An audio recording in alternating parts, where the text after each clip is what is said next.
The bell rang, echoing down the long hallways of Brookside High. Students shuffled into classrooms, voices blending into a low hum of chatter, laughter, and the occasional groan about upcoming tests. In room 214, however, the energy was different. The regular teacher, Mr. Calloway, was out for the week, and in his place stood Mr. Larson, a substitute. Substitutes were nothing new to the students, just another face passing through, someone to tolerate for a day or two before things returned to normal.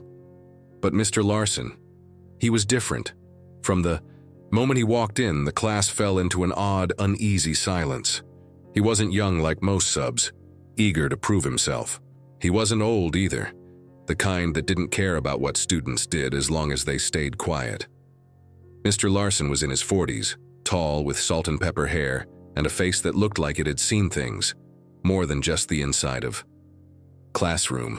His piercing blue eyes studied the students carefully, like he was trying to figure each one of them out.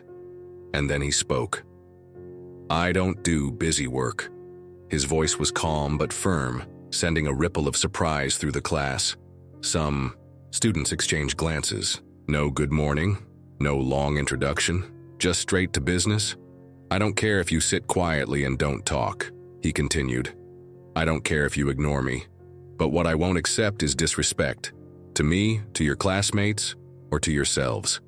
He paused. "Anyone have a problem with that?" The silence was heavy. Then, from the back, a voice cut through it like a knife. "What if we have a problem with you?" The class collectively inhaled. Everyone turned to the speaker, Kyle Turner. Kyle was the student teachers dreaded. The class troublemaker. The kid with a permanent smirk, known for pushing buttons until something snapped.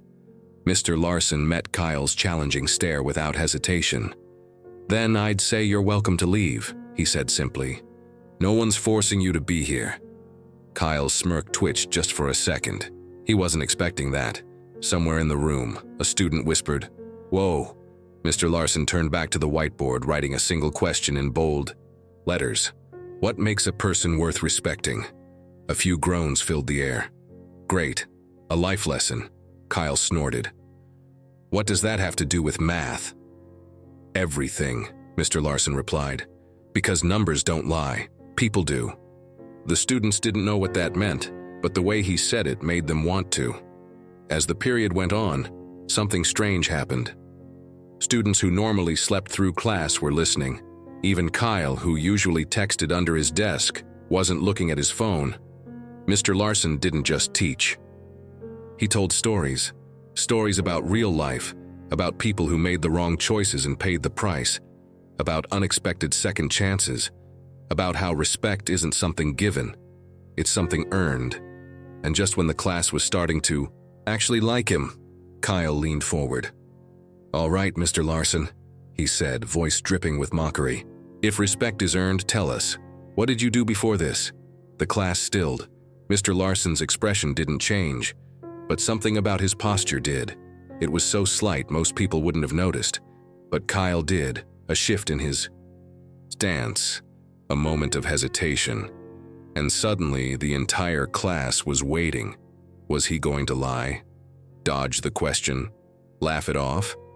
Instead, Mr. Larson did something none of them expected. He took a long breath. Then, he said 4 words that sent a shockwave through the room. "I used to be in prison." Silence. Complete, suffocating silence.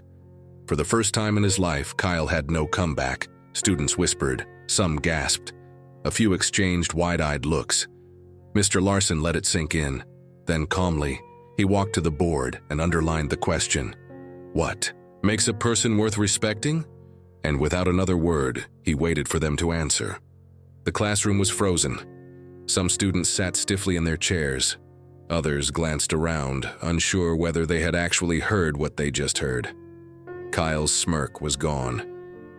"You were in prison?" Someone finally blurted out. Mr. Larson leaned against the desk, arms crossed. His expression didn't change. "I was." The weight of the confession hung in the air like a storm cloud ready to burst. For the first time all year, every student in room 214 was completely focused. Kyle narrowed his eyes. For what? Mr. Larson's jaw tensed slightly.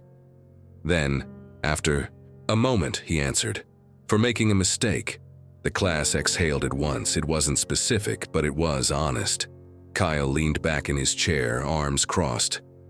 That's convenient. Mr. Larson didn't flinch. Maybe. Or maybe it's none of your business. The room tensed again. Kyle opened his mouth, probably ready to fire off a smart remark. But Mr. Larson beat him to it. I spent 6 years behind bars. I lost my career, my relationships, my future. He looked around the room. Unapologetic. Everything I thought I had figured out. Gone. A murmur spread through the class. 6 years. Even Kyle seemed taken aback. Mr. Larson's eyes locked onto him. Tell me something, Kyle. Kyle blinked. What?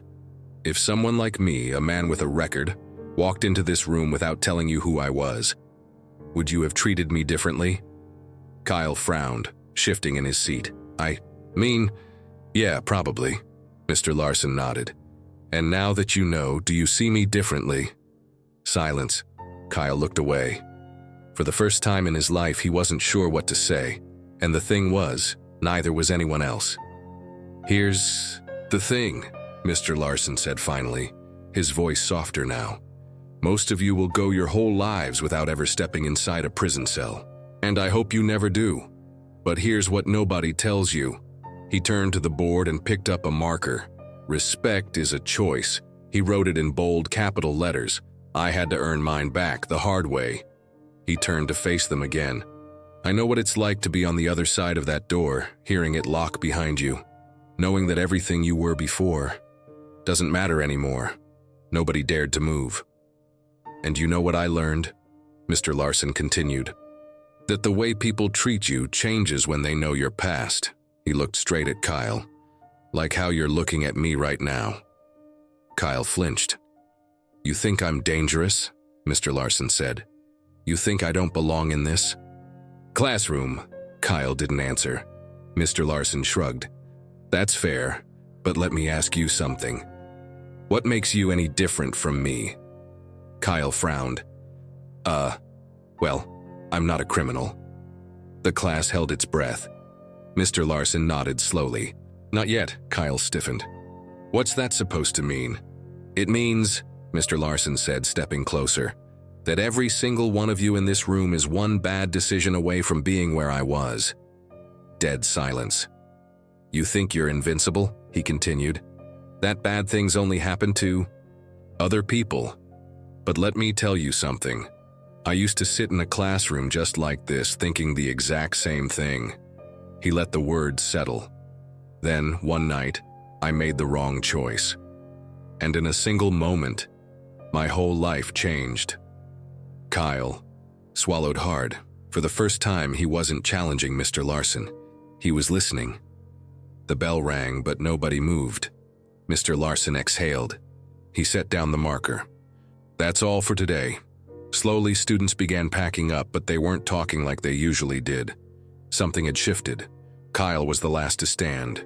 He hesitated, then walked up to Mr. Larson's desk. I don't get it, he muttered. If you did time, how are you even allowed to teach? Mr. Larson gave him a small, tired smile.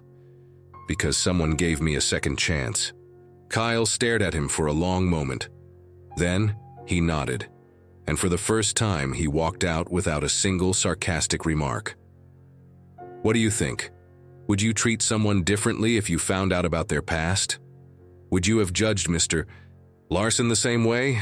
Drop your thoughts in the comments. I'd love to hear your take. And if you believe in second chances, hit that subscribe button. Because sometimes, the best stories aren't the ones we expect, but the ones that make us think.